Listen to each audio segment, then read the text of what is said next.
एक गोष्ट खूप महत्त्वाची आहे आणि ती म्हणजे खंडेरायांचं अजून एक आभूषण आहे, जे आभूषण त्यांच्या तळी भंडाराच्या आरतीमध्ये सुद्धा म्हटलं जातं, ते म्हणजे पायी तोडा.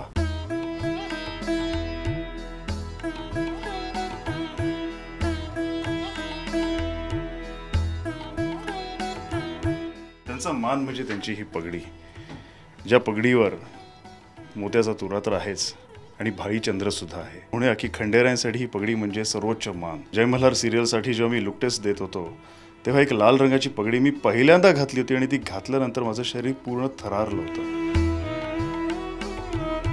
माझ्या डोळ्यातून पूर्ण घळाघळ अश्रू व्हायला लागले होते. का तर मी खंडेराय बनतोय, जे आराध्य आहे अवघ्या महाराष्ट्राचं. ते कॅरेक्टर करण्याचं भाग्य मला मिळावं ही खूप मोठी गोष्ट होती. त्यामुळे तेव्हापासून जेव्हा जेव्हा मी पगडी घालतो तेव्हा सुद्धा माझ्या मनातल्या मनात म्हणा किंवा छोटासा येळकोट येळकोट जय मल्हार हा जयघोष होतोच होतो.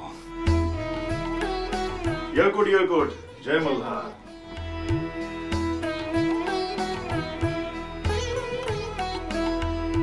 आणि आता राहिलं खंडेरायांचं सर्वात आवडतं शस्त्र, ज्याच्यामुळे खंडेरायांना म्हणजे ज्याच्याचमुळे मार्तंड भैरवांना खंडेराय हे नाव मिळालं.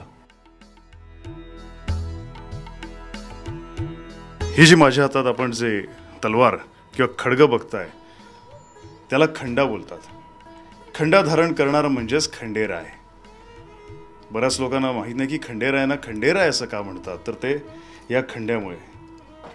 हे जे खड्ग आहे ते साधारण खड्गापेक्षा मोठं आहे, कारण खंडेराय हे महायोद्धा आणि त्यांच्या हातामध्ये असं लहान सहान शस्त्र नको, तर असा धडधाकट भक्कम असा खंडा हवाय, मोठाच्या मोठा. आणि जो खंडा धारण करतो तो खंडेराय. रोज आपण मला तुमच्या हृदयात अगदी स्थान देऊन बघता. माझं रूप तुम्ही अगदी तुमच्या मनात धारण करता. हे तुम्हाला भावलेलं रूप कसं सजतं ते तुम्ही आज बघितलं.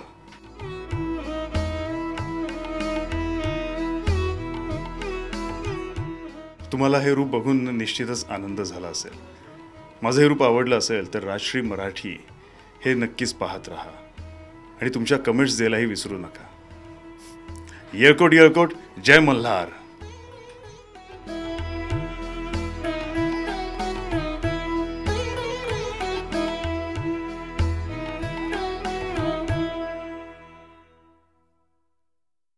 जय मल्हार. मी तुमचा लाडका खंडेराय म्हणजेच खंडोबा म्हणजेच Devdatta Nage. Please subscribe to Rajshri Marathi.